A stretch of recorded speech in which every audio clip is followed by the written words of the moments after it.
everybody. I'd like to reward everybody who's here at noon. Welcome on this beautiful, lovely day with the cold and the rain. I'm Jason Delborn. I know everybody who's in the room, so great to have you all here.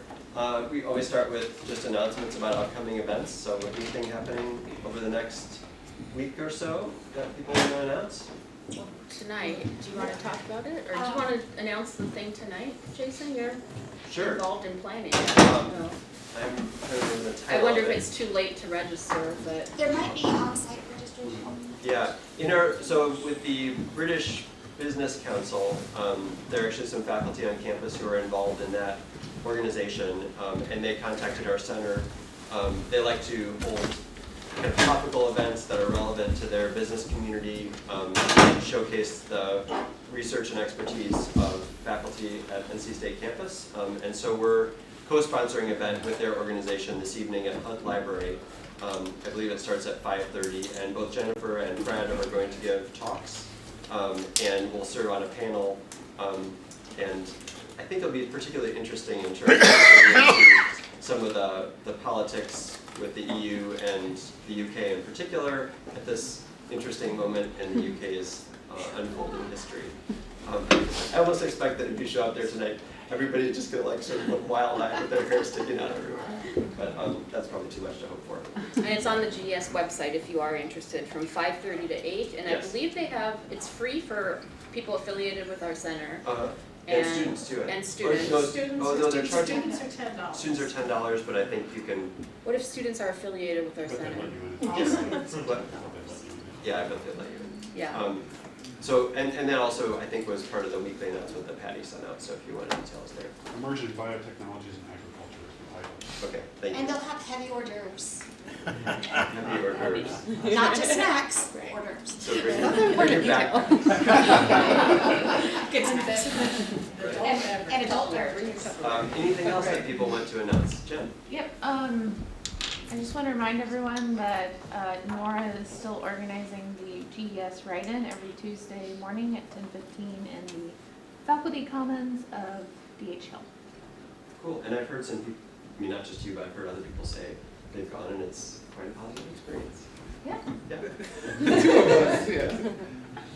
Excellent. Yeah, Zach. Just actually seeing Jen, thank you for anybody, I know Jen in particular, but if anybody else was assisting with the econ interview candidates with the Ag Biofuse program who were here last Thursday. A couple of you went out to dinner with them, showed them around the labs and whatnot. So just wanted to, this is a good thing to just say thanks for helping out with that. Great. Excellent. Anything else? Okay. Well, today we have a really unique opportunity. So Danesha Carley is the director of a new center that's being established. I think Fred gets a little chirp almost every week. It's helpful. She's going to be the director of this new Center for Excellence in Regulatory Science and Agriculture, which obviously has enormous connections to the work of the center and to many of our research and education initiatives. So we're really excited to have her here to tell us a little bit about this emerging center. Let me just tell you a couple things about her in case you didn't read her bio.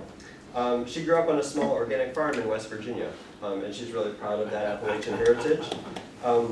She pursued a BA in biology, and then received an MS in entomology and plant pathology from the University of Tennessee, and also a PhD in plant pathology and crop science from NC State. And she mentioned that she was the first person in her family to receive a master's and a PhD degree.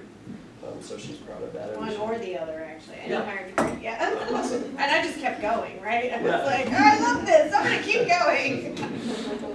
And she's now an associate professor in the Department of Horticultural Science here, and the director of this new initiative here. She's done recent research on pollen quality in commonly planted squash and wildflowers, pollinator ecology along roadsides in North Carolina, and native plant conservation and pollinator habitat establishment at historic Pinehurst #2 and #4 golf courses. I've never been there, but you've been Open there. invitation. We No. research there all spring and summer, so anytime you want to tag along. And do you golf? I used to, You used to, okay. but I spend all my time, sort of like this, right? And they're like, come on, Carly, hit your ball. And I'm like, no, but there's this really interesting exciting. So I quit playing golf because it's far more interesting to look at the plants and the bees.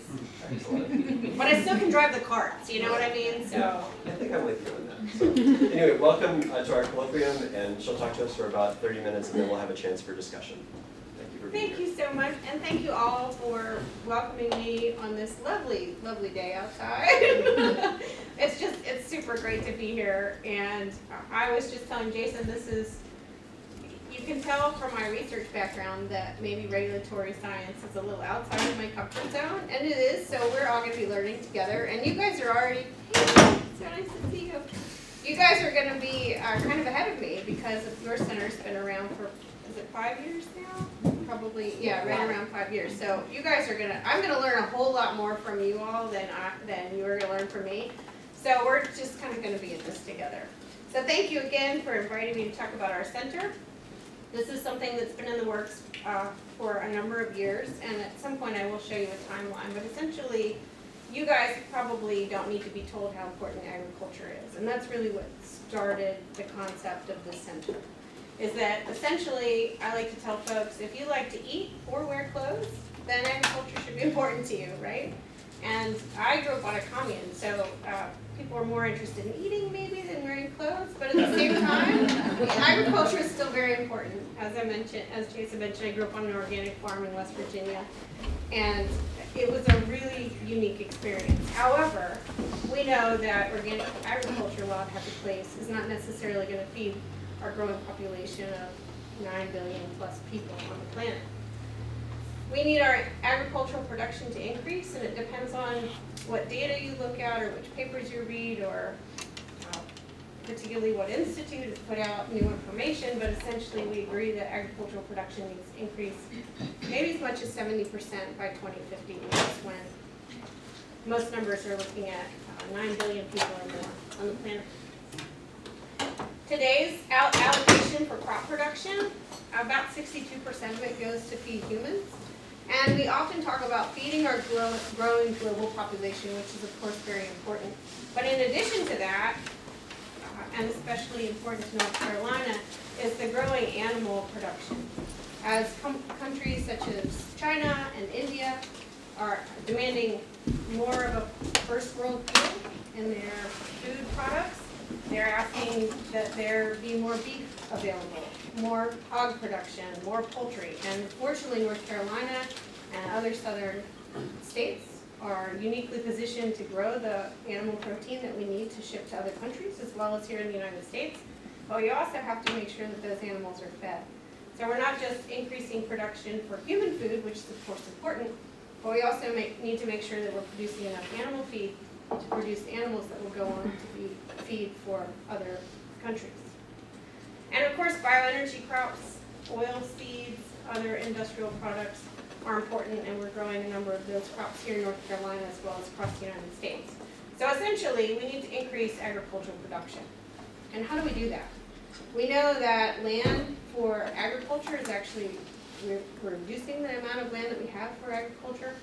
Industrial intensification is increasing, urbanization is increasing, and so in agriculture it's both a very scary but also very exciting time. So when we think about the challenges of producing food and feed for our humans and animals on the planet, we have to think about where we can make strides forward. And there are a lot of different arenas people are working in: increased fertilizer use, reduced water use, or reduced drought tolerance in crops, increased yield. And the area that we're working in primarily, and this is not a surprise to you if you read my title, is the regulatory challenges around agriculture, which can address all of those areas that I talked about: producing crops that are more drought efficient, increasing the use of fertilizer in a more efficient way, or pesticide applications, or increasing biotech. And the regulation of all of these new technologies can help move agriculture and production forward in a sustainable way if it's done correctly and with an eye towards making sure that we have a positive impact on our food security rather than having a negative effect on, say, the environment or other production systems. So we know that regulation of these new technologies that are gonna drive us forward into the future is important. We've seen that in the past. We need to make sure that what we're producing or what we're putting into the market or what people are buying is safe. We also wanna make sure that it's effective and not harming our environment or our workers. We know that these technologies can have a positive impact on food security, but people don't understand necessarily where the positive impacts are, and there's a disconnect between education and understanding of these technologies and the implementation of the technologies.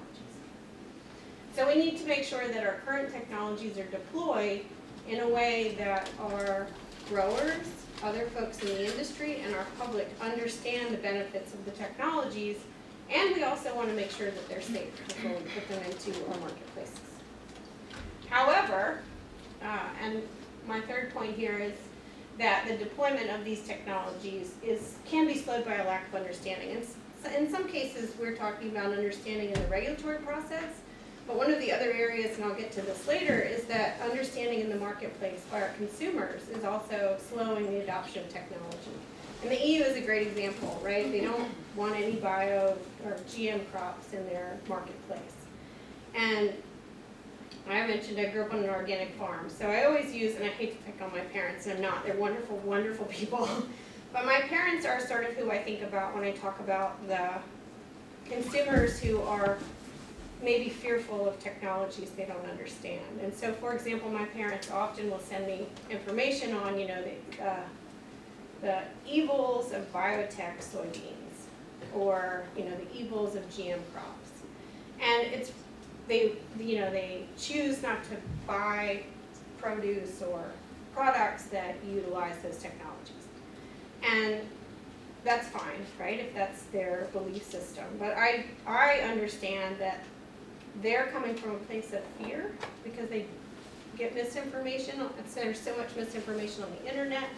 There's so much misinformation in the different pipelines where people get information. And so I feel like it's okay if folks want to make those decisions, but let's educate them in a way that we're all educated by, scientific background and basis and understanding. And then they can make those decisions about buying or not buying, GM crops or crops that use different technologies that they don't understand, but they're coming from a place of understanding and education rather than fear. And again, I'm not picking on my parents as much as sort of there is a culture of fear, I think, around GM. And you guys probably know that more than I do, working in that area for much longer than I have. And Fred, I remember you gave a talk in one of the classes when I was a postdoc talking about the potential to eradicate malaria through the eradication of the mosquito that carries it, right? But there's a whole other side to that argument of people who are fearful of including that technology into the pest control arena. And I think if we can educate people about it, then they won't be as scared of the technology. And so success in changing this whole system, whether it's the fear from the public side or the misunderstanding from the regulatory side, and there can be, rather than just misunderstanding, there can be a lack of transparency in the system. So all of that, driving agriculture forward and innovation in the regulatory arena, definitely depends on having partnerships, communicating all throughout that chain of stakeholders, and I think education as well. So when we decided to start talking about where we can make advances in agriculture, innovating in the agricultural process, we started talking about the regulatory process and regulatory systems. And it's obvious that in order to make these advances, we have to make sure that we're combining any technology with a science-based approach. And that we're communicating throughout the system, whether it's scientists or the regulatory process or the regulators in Washington or wherever, that we're making sure that we're making these improvements, again, with a science-based background. This also requires effective engagement, and I've seen during this process that I've been working on the center that there are gaps in what we know or what we think we know at each level of the regulatory process. And so while there might be plenty of science around an area, We just had a workshop last year on the use of vegetative buffer strips in regulatory planning at the EPA level.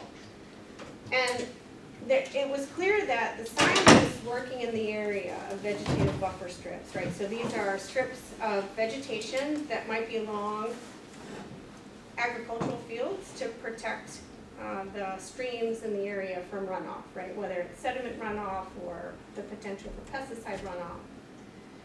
The scientists believe that there's plenty of information for the EPA to use these different areas to help mitigate, or to put into their models to help mitigate the opportunity or the potential for these pesticides or sediment to run into the streams.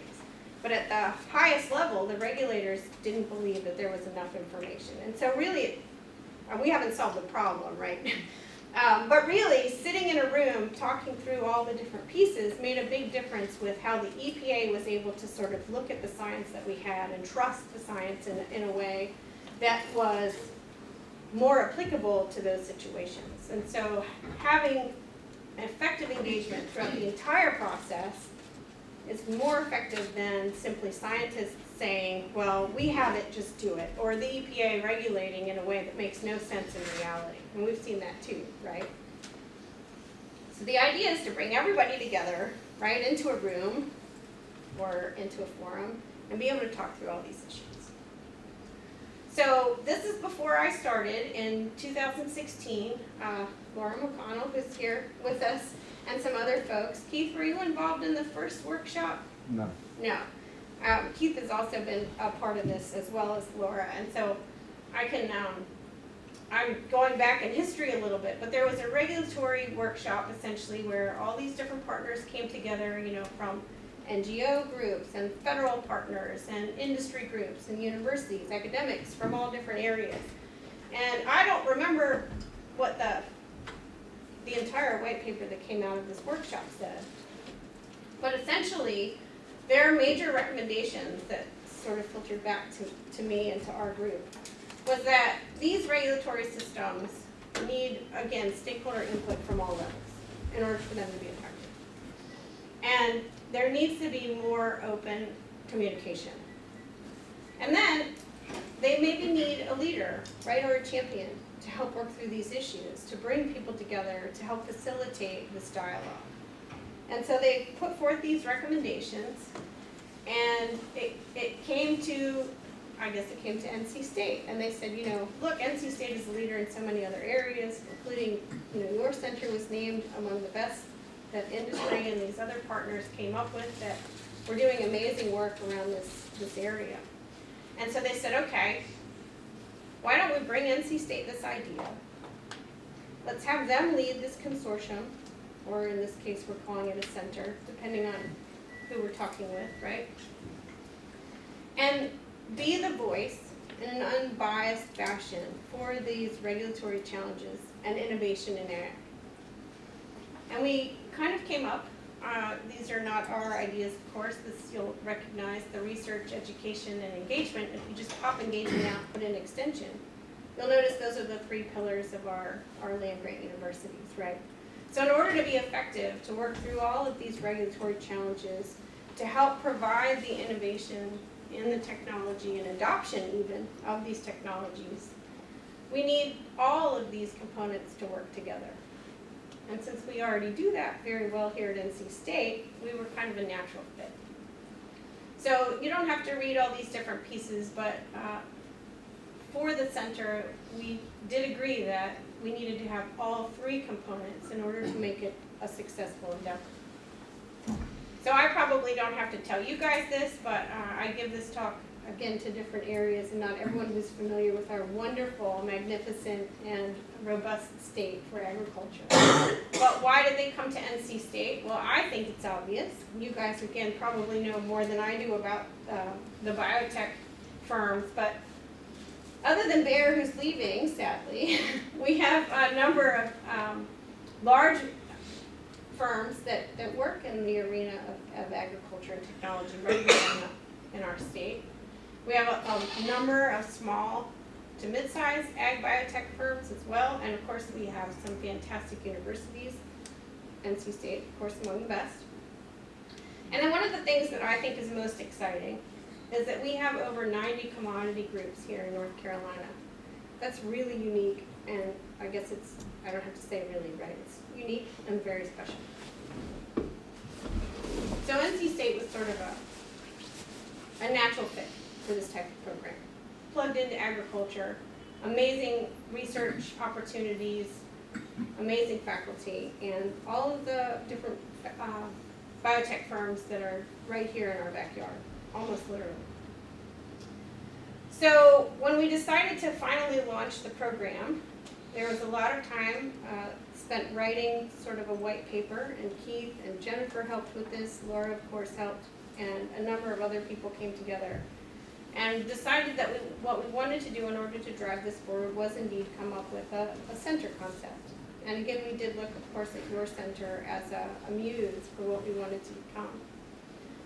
And then this past summer, we finally got to the point where we said, okay, we are done writing, we're done sort of being in our own headspace. We had a 25-page paper that was starting to get kind of cumbersome to read. And we said, all right, now we need to take it to our community. We need to bring all of these different groups that we claim we want to support, we claim we want to have, talk around this subject, and bring them into a room and talk about, does this make sense? And if it does, if this is something that our industry and our community wants, what should it look like? And so we did bring university folks, government folks, industry, we had the EPA there, and we said, okay, we're going to put together this Center for Regulatory Science and Agriculture at NC State in partnership with other universities. What exactly should we tackle, and what should the scope of what we do be?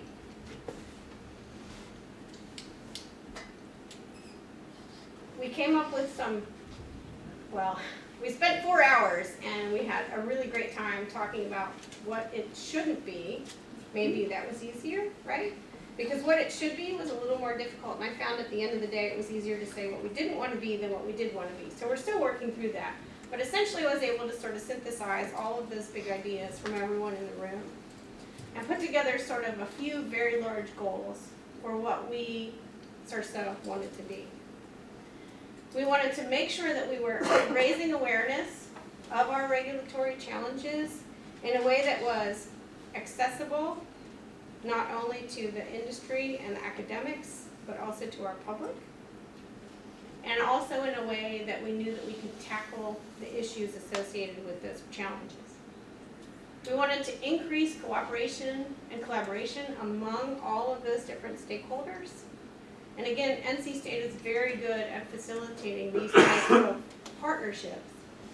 And so we said, okay, this is something that is really needed, where everyone could coalesce around one idea, in this case, innovation in agriculture, regulatory science, and move forward in a way where it's an open dialogue and it's a transparent dialogue. And the nice thing about working at a university is many of us, I would say most of us, are researchers and academics and extension folks who want to just make sure we're sharing the truth, what's real about science with our stakeholders, and we're unbiased about it. And so that's one of the beautiful things about being a university. You can do the research, you can find what you find, and then you share your results. Nobody tells you, or at least in most cases, right, tells you what to find. And also very important, and this is something we're going to be focusing on in the short term, is educating the next generation of our regulatory scientists. And Keith and Laura can both speak more articulately about this than I, because again, I'm new to the field in general, but from what I understand, and from the research that we've done on our white paper to put the center together, there is no other group like this in the country.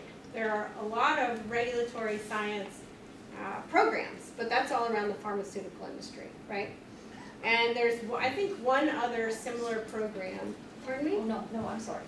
I was just thinking out loud.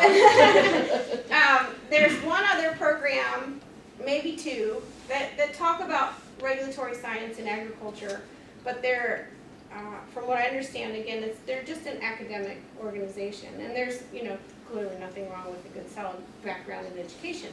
But here at NC State, one of the things we really want to do is make sure that students are not only learning in the classroom, but they're also being able to work alongside researchers who are also doing the research. So they have that research opportunity.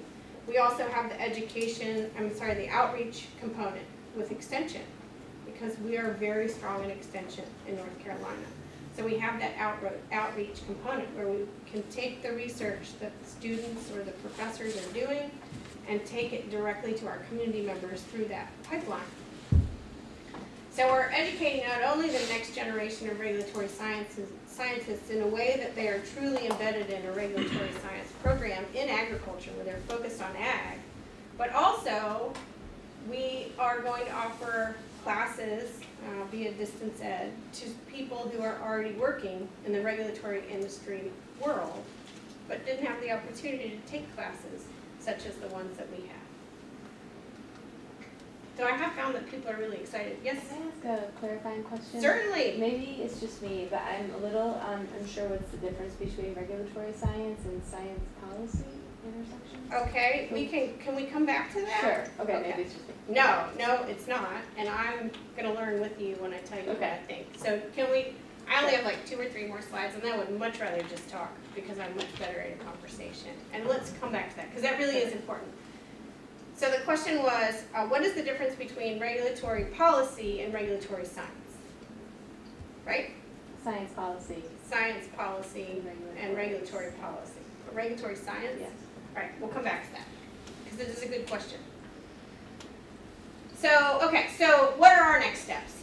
So we conceived the center thanks to a dynamic workshop by industry and academics and our EPA partners.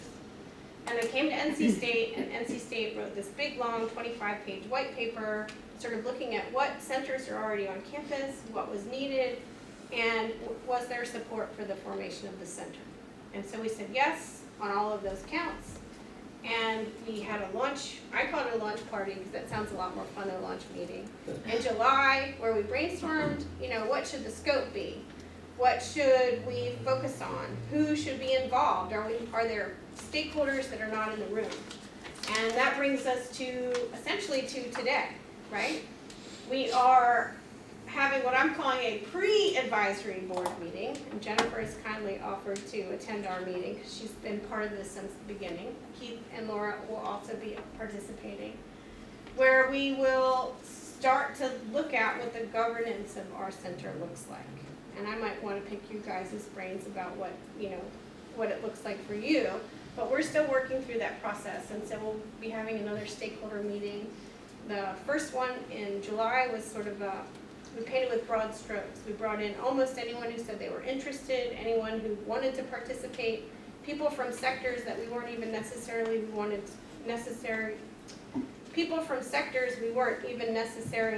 to include. So, for example, animal ag, right? Should that be included in the scope of our center or not? That's just one for example. So we brought in as many folks as who were interested in participating. So in April, we're having a smaller board meeting by invitation only. There's only going to be about 25 people, and that will be a subgroup of the different partners and stakeholders that were at the meeting in July. So now that we've talked about scope and governance, we want to really hammer that out, come up with guidelines in a formal way, and then define and develop membership roles. What does it mean to sit on the board of our center? There are some centers where you're asked to sit on the board and maybe you meet once a year and you talk about where the center is going and you say thank you and you shake their hand and you send them off for another year. I'm on one of those, I sit on one of those centers, and I often wonder why we have an advisory board. We enjoy the day that we spend with our advisors, but it's more like a download of information. Here's what we've done, here's what we're gonna do, shake hands and off they go. I really think that, certainly with my newness to this program, but my enthusiasm, I hope that shows at least. I don't always know what I'm talking about in regulatory science, but I love what I do, and I'm very excited to be here. So I'm really looking forward to hearing from our partners what they need. What do they need out of our center, and how can we make that happen?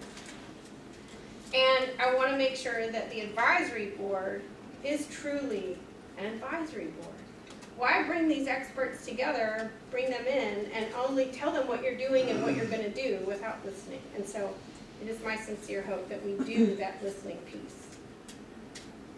We are actually finally getting some programs together. We have already 2 very, very well attended regulatory science classes that are held in Croppinsville Science. Keith teaches those classes, and I've heard nothing but good things about them. And we are going to ramp up the number of classes that students are able to take within the regulatory science in ag program. We have a certificate program that will be rolling out, I hope, this fall that will include those classes as well as classes from all over campus. And we're also launching a new summer internship program for students, and it is a paid internship. So that's for undergrad students who are interested in learning more about regulatory science. They would be, the idea, since this is new, but the idea, the concept is that the students will be embedded in a program, whether it's an NGO and they'd like to work, say, with the Nature Conservancy around regulatory issues, or they'd like to work at an industry group with Bayer or BASF or Syngenta, and see, at ground level what regulatory scientists are doing in those different fields. And so we do have funding to pay students if they would like to take the summer and embed into a program and participate in our inaugural internship program. I already mentioned our new certificate program in regulatory science and ag is rolling out in the fall, and we have partnered with LSU in order to offer not only classes at NC State, but also distance ed classes from LSU. NC State still has a little bit of heartburn over that, but we're working it out. LSU is also partnering with us on the formation of the center. I had a slide in there that had my colleague Kevin Armbrust's picture, but I guess I must have cut it out just for the sake of brevity. But he's also working with us to sort of help shape the scope of what it should be. We are planning our 3rd fall regulatory workshop. I mentioned the vegetative buffer strip workshop that was extremely well attended. In fact, we had more people asked to attend than we had spaces for folks last December. But we are still in the planning stages of coming up with ideas on what that workshop should look like. And usually what we do is we talk with our partners at the EPA, see where their needs are, and then where our interests and expertise are, and sort of work together with them so that we're sure that we're tackling a problem that is truly an issue, not just something we in our sort of little bubble think is an issue.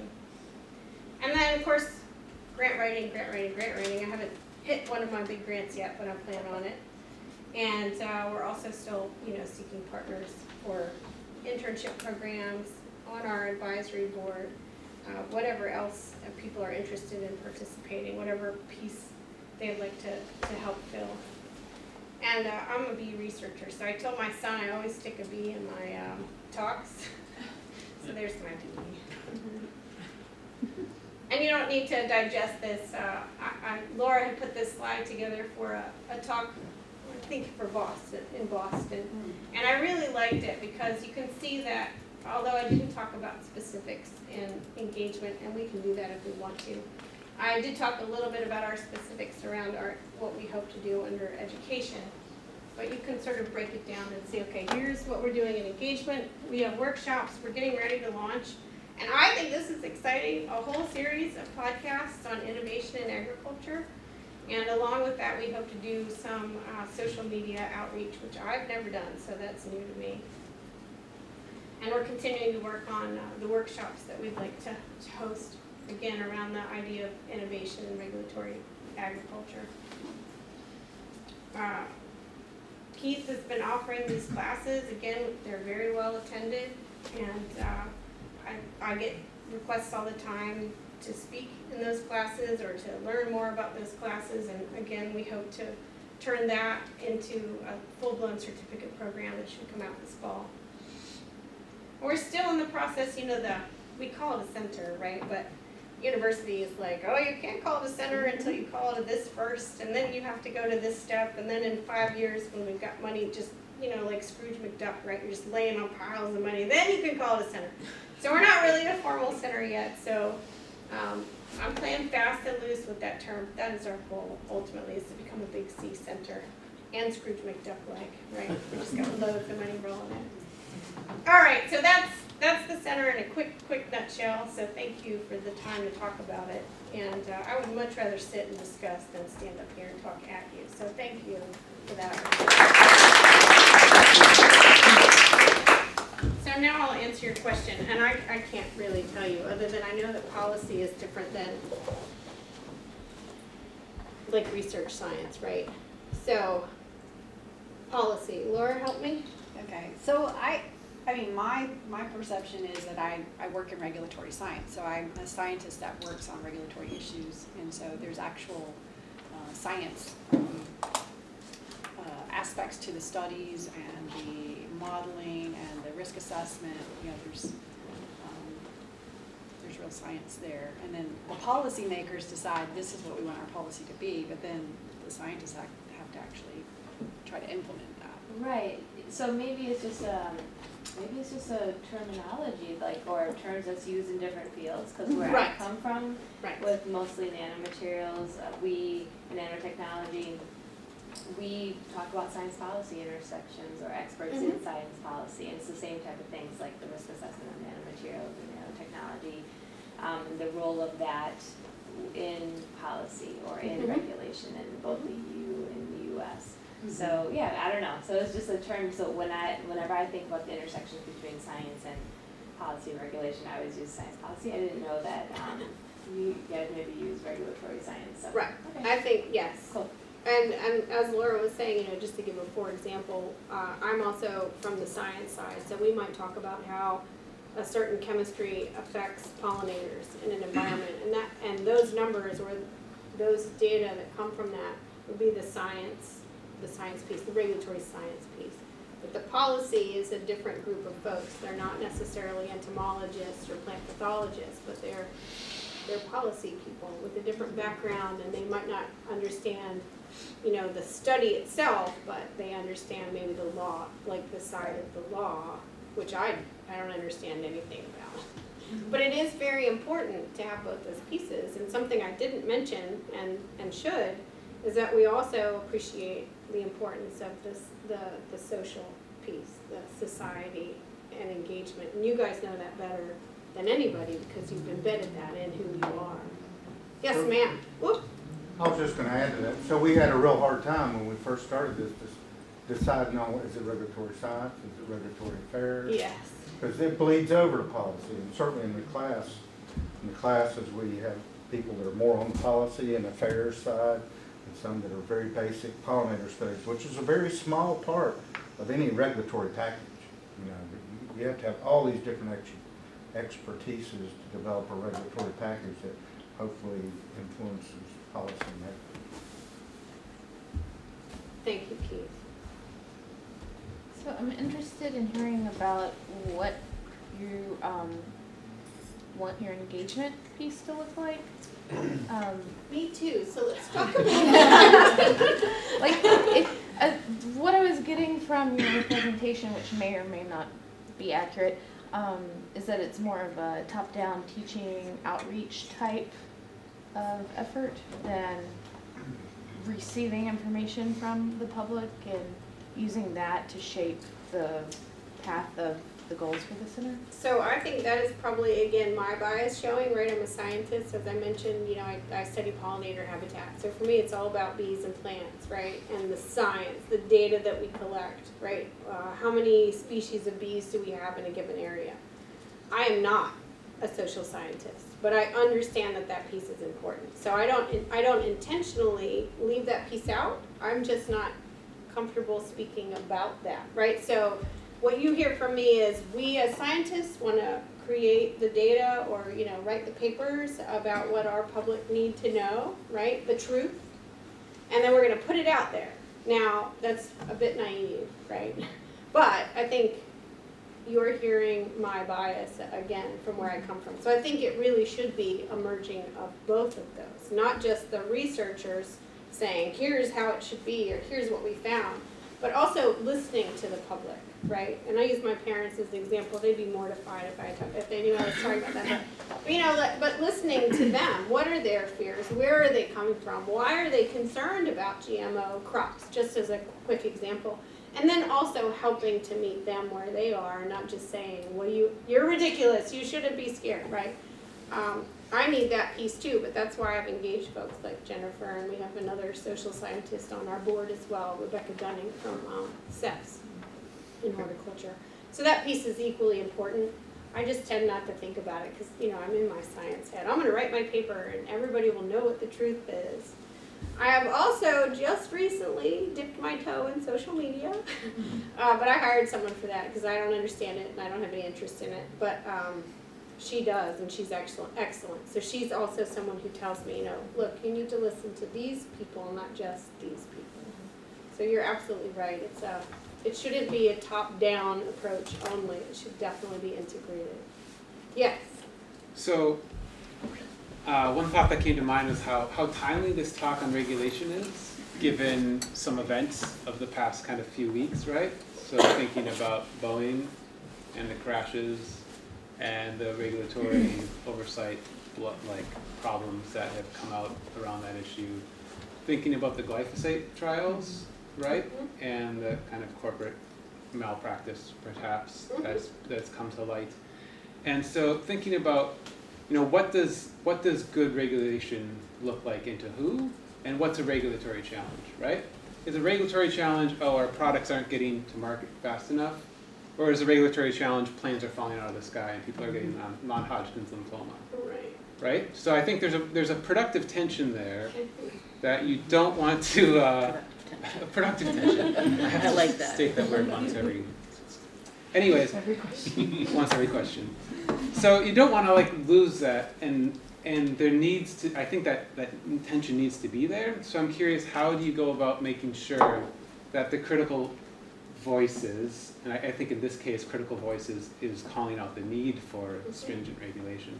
How do you bring those people into the fold so that we're not getting to places where, there's planes falling out of the sky?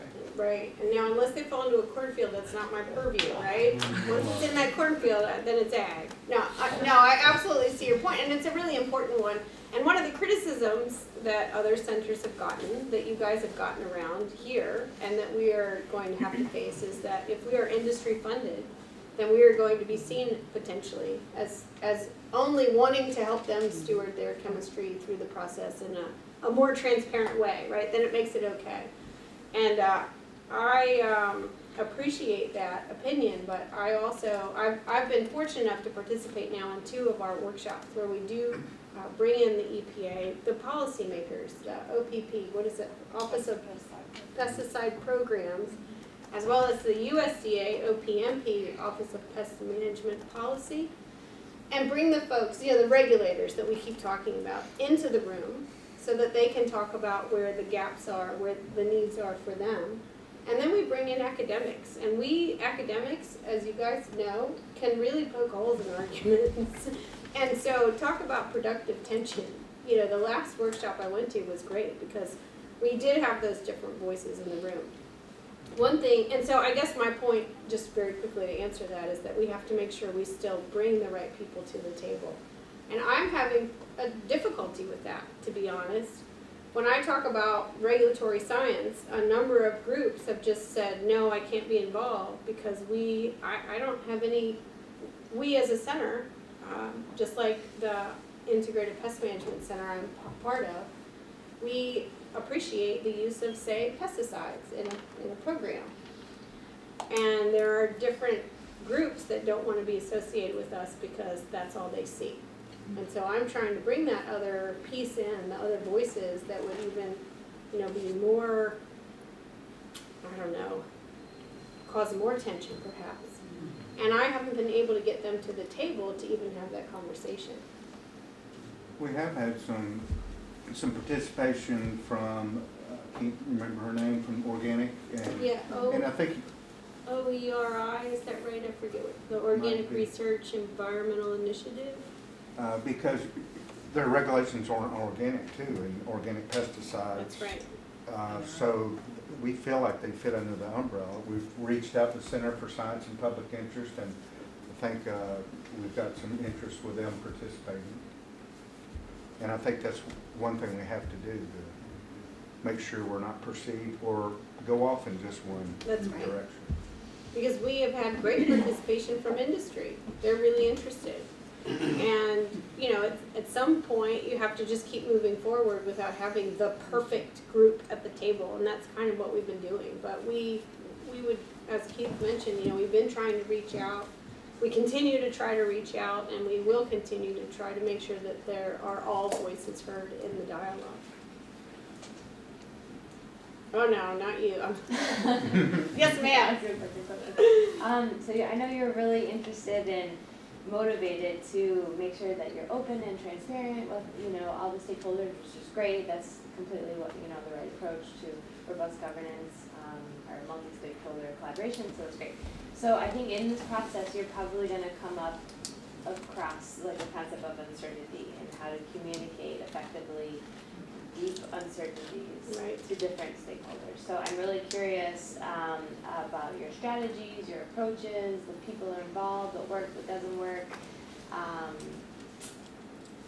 Yeah, with that. So that's another one that I've only had to face a little bit. You know, we're still fairly new, and I haven't talked to that many groups about it. And in my head, everything is amazing, but when I open my mouth, it doesn't always come out as clear as I would like. And again, I come from a point of science, and so I always feel like trying to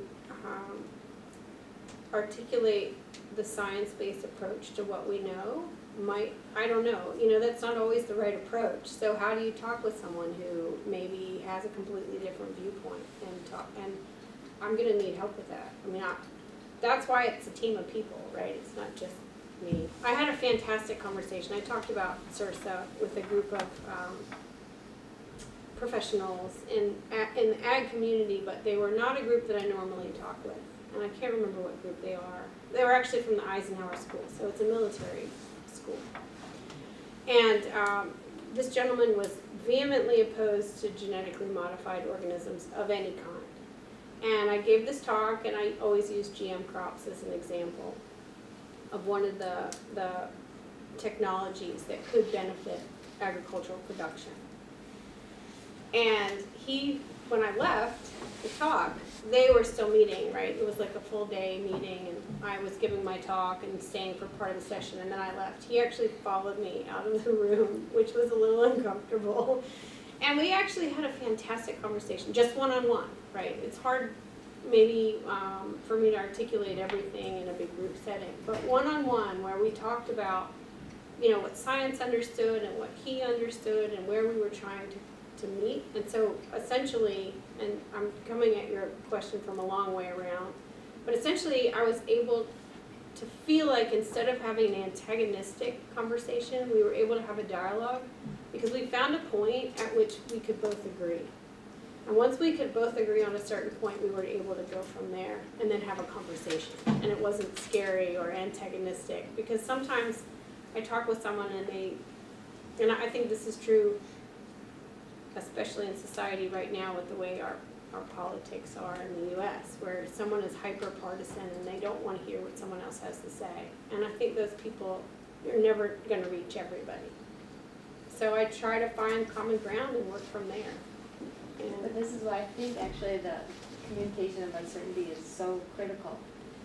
Because with folks that are maybe on one end of the spectrum, they're maybe reacting out of emotion or fear or whatever, you know. So in order to reach them, you have to communicate very effectively about the uncertainties, you know.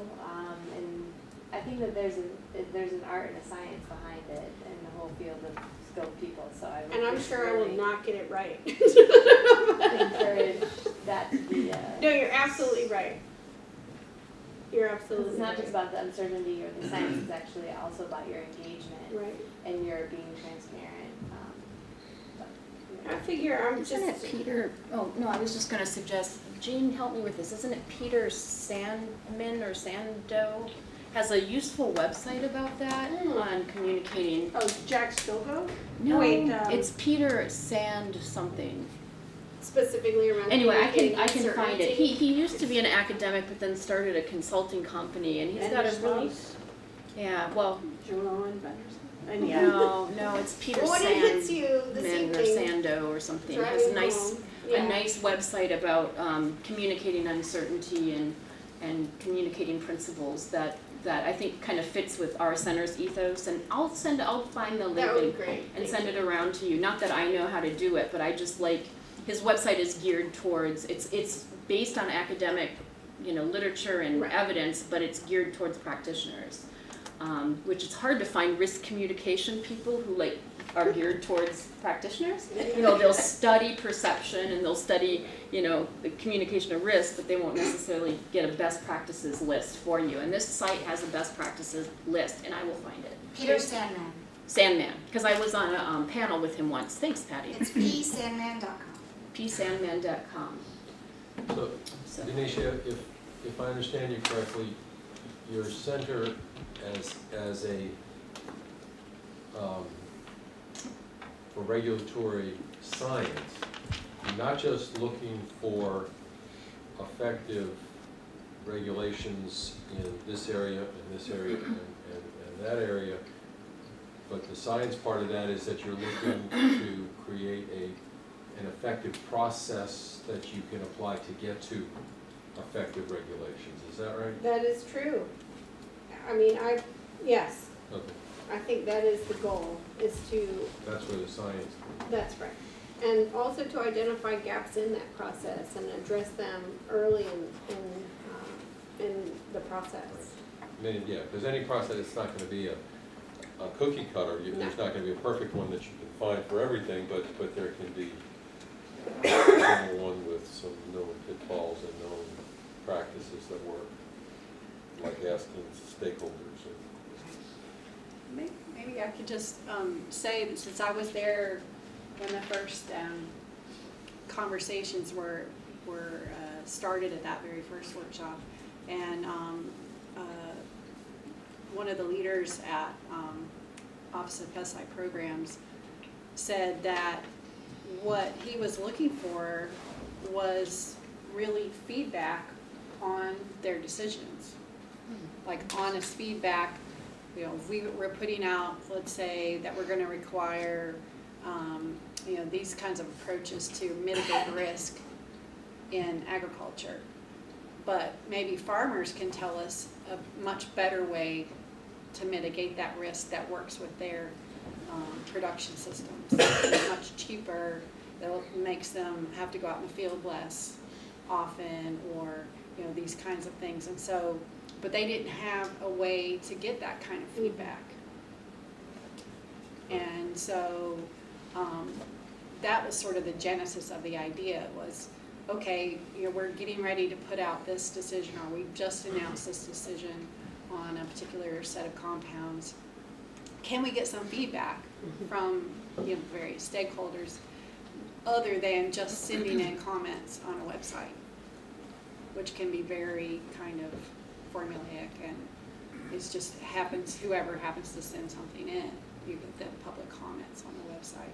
So this way you have 2 or 3 days to maybe talk about that topic with various people in the room, and it's a feedback mechanism. like on draft rules or draft decisions in the Federal Register? Yeah. Yeah. And so, But how do you even know that that particular thing you're targeting is the right one to target? If right. you're targeting And- this, and somebody that's actually in the field using it might say, well, that's fine, but this is the real problem. Right, and so it's an iterative, basically we work with EPA to say, okay, what things are on your plate that you really want feedback on? And so you have to narrow it down to a manageable topic. And it's definitely difficult because you have to pick something, and that means other things are not going to be discussed. And so you have to pick a topic that's doable in a couple of days. It's not so broad that you can actually get some kind of meat out of it in the end that's useful for EPA and USDA regulators. And so that's kind of, you have to start somewhere with this kind of center you have to pick a topic. You can't really have 100 workshops in a year. There's no money for that. And so, but the act of going through the process of having these conversations and figuring out how to have the conversations, what kind of approaches work, what doesn't work, it really doesn't matter what the topic is. You just are kind of trying to learn how to talk to each other. There are so many hands up. Mine is a short one. Okay. Thanks for your Is talk. it easy? Because I'm only accepting easy questions. Yes, from well, everyone. yes, but the implications are not. So, thank you for your talk. Sounds like there's a lot happening. There's a lot of enthusiasm around it. It also sounds like what you're envisioning relies at least upon about half social science, half natural science. How many social scientists are actually in that consortium? So far, I only have 2.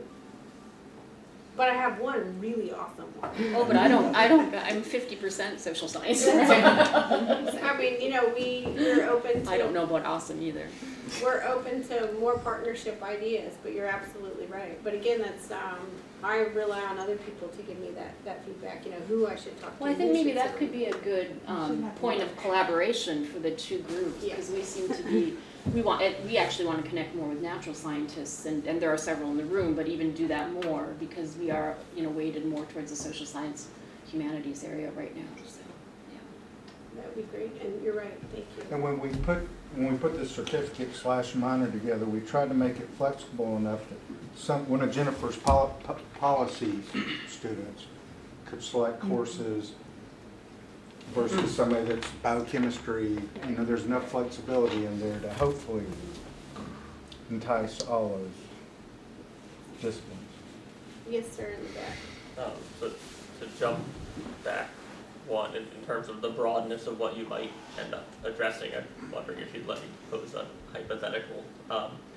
So say you got a $1 million grant to look at the glyphosate trials and the question of whether they actually cause non-Hodgkin's lymphoma.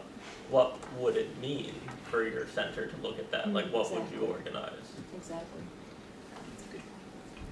Because I was going to ask that question too, but there were so many hands up, is that I think one of the biggest gaps in society, and you know this, is that there's not enough risk assessment science, or risk science as you're calling it, that's done in more neutral settings, or I don't want to say neutral, but balanced settings. And most of it, you know, you all do your industry studies and submit them to regulatory agencies.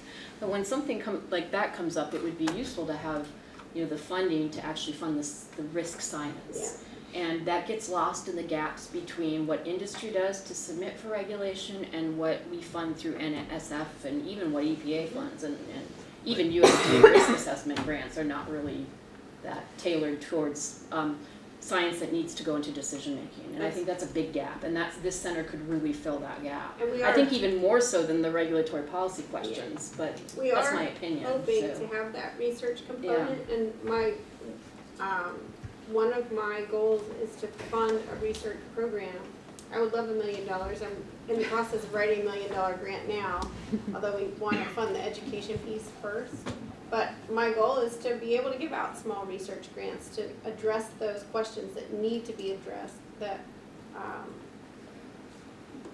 researchers, and I find this to be true in the pollinator arena as well, researchers are hesitant to tackle areas that they find that they might be painting a target on their back for. You know, maybe they've received industry funding in the past, and if they're scared to find something that would go against maybe the industry that's funded them, and it's a fair concern, and they don't want to be seen as, you know, partisan or falling on one side or the other. But the hope is that the center can act as sort of a large umbrella and give researchers the opportunity to see pools of money that is not influenced by a single entity like an industry group, where they're seen as, you know, for or against glyphosate in this case, right? So that they can do the research that needs to get done in a safe arena and publish the results as the findings of what they find, and not have repercussions from an industry partner that say, oh, well, you said that glyphosate is bad, and so I'm never going to give you money because we whatever. I don't know. I'm sorry, there were lots of other people who needed to ask questions. That's fine, and this, I mean, this is a sign of a good colloquium. We have more questions than we have time for. So please join me in thanking them.